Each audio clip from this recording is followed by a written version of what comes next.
Capital à suivre avec Compaq, constructeur informatique. Compaq à suivre.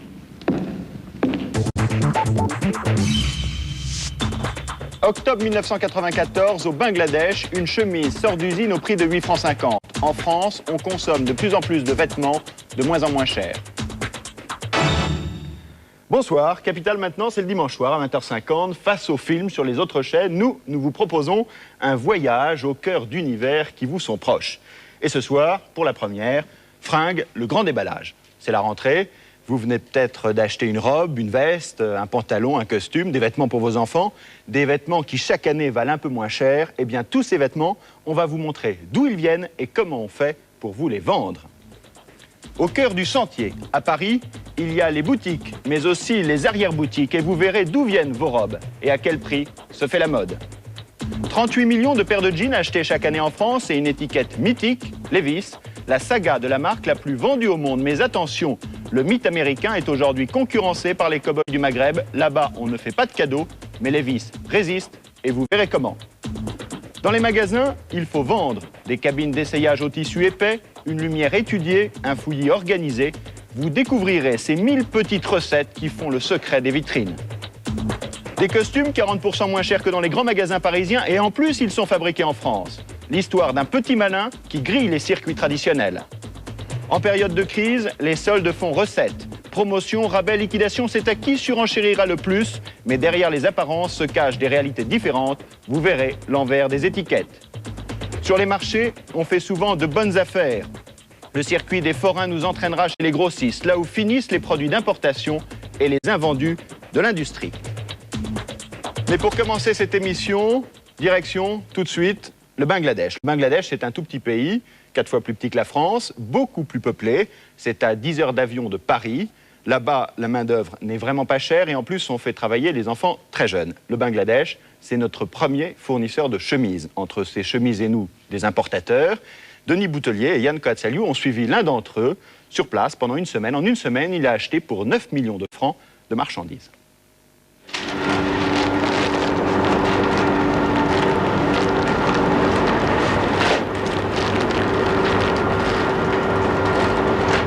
$24,000 pieces, and you can make the double.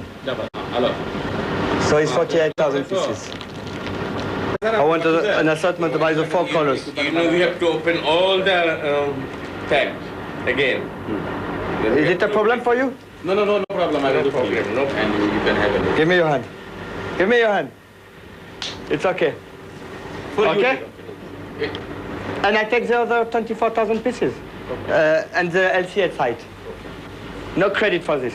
Thank you. OK? So... Il voulait beaucoup plus au départ. Il voulait plus de $30 la douzaine. Nettement moins. Vous avez eu 24. J'ai eu un excellent prix. Un vrai bonheur de commerçant. En une heure, cet homme vient de faire l'économie de 100 000 francs sur l'achat de 48 000 chemises. Pas besoin de parler l'anglais d'Oxford ni de porter cravate pour faire des affaires ici.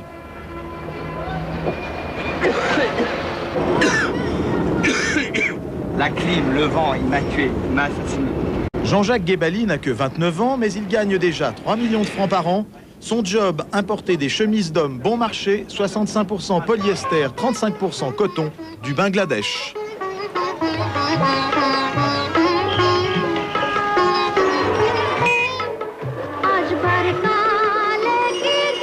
D'un niveau de vie 100 fois inférieur à la France, le Bangladesh est un des pays les plus pauvres du monde. On n'y trouve ni pétrole, ni ressources stratégiques. Sa seule richesse, c'est sa population. Sur le quart de la surface de la France, le Bangladesh compte 110 millions de paires de bras.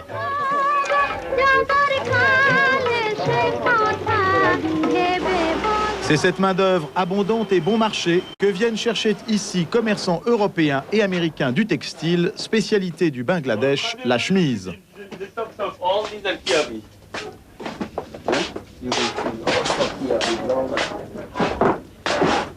Vous avez filmé Kiabi là? Ah, tiens, Kiabi, une grande marque française, ça aurait pu être Carrefour ou Continent. Même Christian Dior fait fabriquer certains articles au Bangladesh. Vous avez filmé ça? Alors ça, c'est chez vous, ça? Pas exactement, ça c'est un concurrent. Ici, tout est complètement libre. Tout le monde peut regarder les modèles des autres et chacun peut refaire le même modèle que l'autre. Il faut prendre un peu d'air parce qu'il va faire très très chaud là, les gars.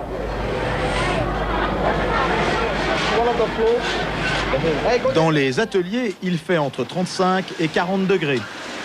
On travaille en général de 8 h du matin à 8 h du soir avec 1h30 de pause, 6 jours sur 7, parfois 7 sur 7, lorsqu'il y a des commandes urgentes. La main-d'œuvre est d'autant plus docile qu'elle est souvent très jeune. La loi interdit le travail des moins de 16 ans. De toute évidence, une partie du personnel n'a pas cet âge. Côté patron, on n'a pas ce genre de scrupules. Non, non, tout le monde a au moins 17 ou 18 ans. Est-ce qu'on est plus payé quand on est plus âgé que lorsqu'on est plus jeune? Non, on paye en fonction du rendement. Ceux qui travaillent plus sont mieux payés, ceux qui travaillent moins sont moins bien payés.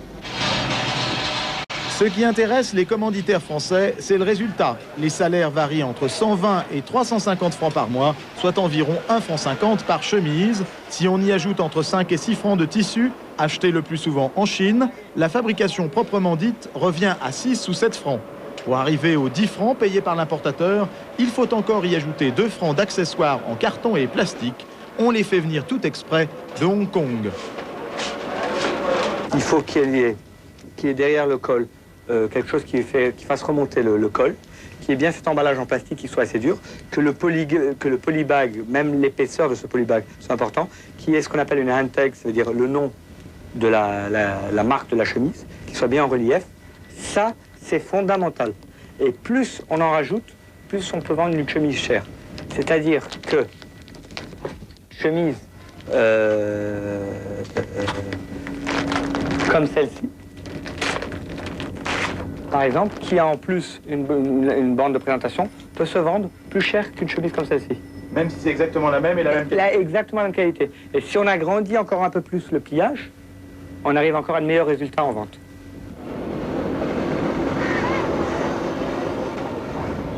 Vu du plus bel hôtel de Dhaka, importer, ça peut paraître terriblement simple. Toute la difficulté est dans l'exécution. Ce matin, Jean-Jacques Guébali reçoit un de ses agents. Pour être bien certain de recevoir dans 3, 4 ou 6 mois les marchandises qu'il a commandées, l'homme d'affaires français s'appuie sur des représentants locaux, à charge pour eux de s'assurer des délais, de la qualité et des quantités commandées. Of this son, you know exactly my specification of shirts. You put Divinity shirts. Okay, you have all of this. This is the most. Salaire de l'agent, quelques centaines de dollars à chaque voyage, payé de la main à la main, plus des commissions versées au compte-gouttes.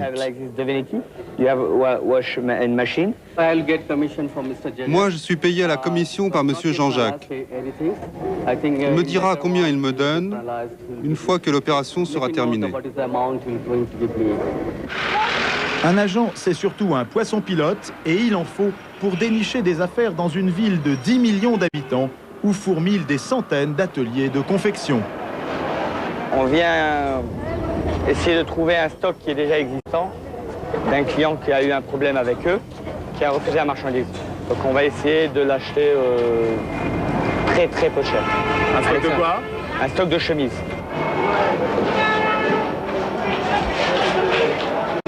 Enjeu de la visite ce matin-là, environ 35 000 chemises proposées au prix de 10 francs.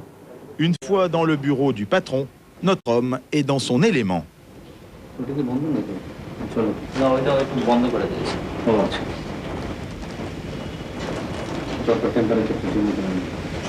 Je regarde les finitions et la qualité de la chemise. Et au-delà du packaging, il semblerait qu'elle ait quand même quelques petits problèmes, cette chemise-là. Cette chemise-là ne peut pas être vendue. Moi, je ne peux pas me permettre de vendre cette chemise-là à une grande surface, par exemple. For me, it's not interesting.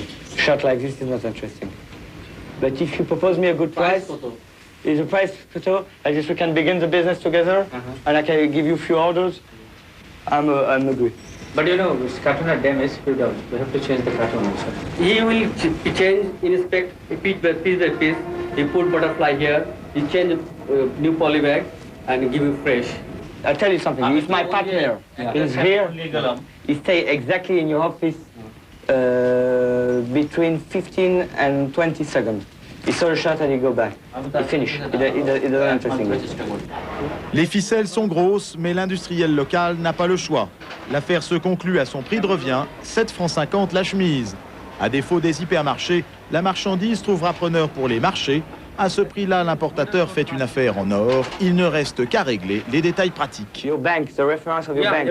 You want the money or you don't want the money? You give me 4 or 5 samples of shirts also. Write down. Write down, please. Samples of shirts. 4 or 5 samples of shirts. And I give you $1 more. Write down. And you change me. You make inner boxes, master boxes, shipping marks, and double five. In the LCH site, I open the LCH site. I make the inspection was be by Shafiqul Islam. If they don't sign, if they don't sign the, we don't pay. Give us IC, that's all. Okay? Right.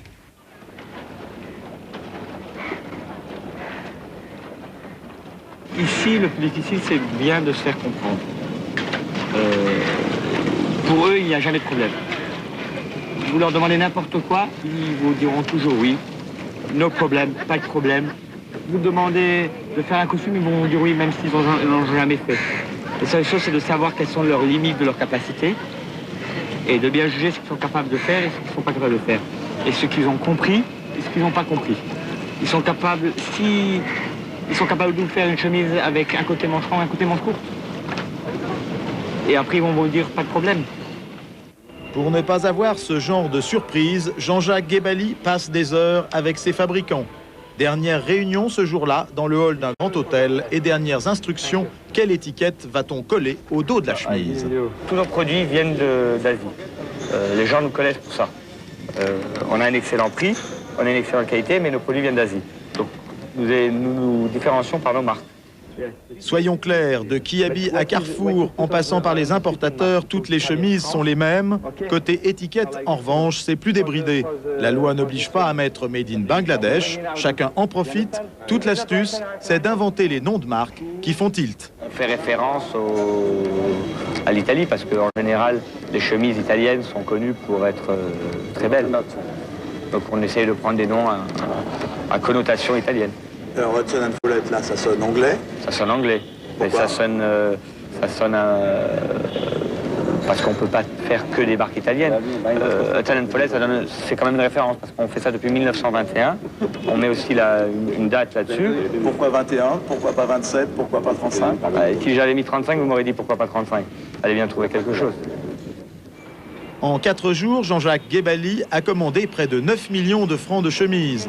Taxes, TVA, transport compris, elles lui reviendront environ 16 francs l'unité dans ses entrepôts en France. Monsieur Tout-le-Monde payera lui entre 39 et 50 francs pour s'habiller Made in Bangladesh. Quand il aura vendu ses chemises, l'opération aura rapporté à Jean-Jacques Guébali et son associé plus d'1,5 million de francs. Voilà, alors ça c'est un importateur malin, mais c'est la règle du jeu, il nous relie au reste du monde. Une règle du jeu que vous connaissez bien, Christophe Enjolras, puisque vous étiez acheteur au bon marché, c'est-à-dire que c'était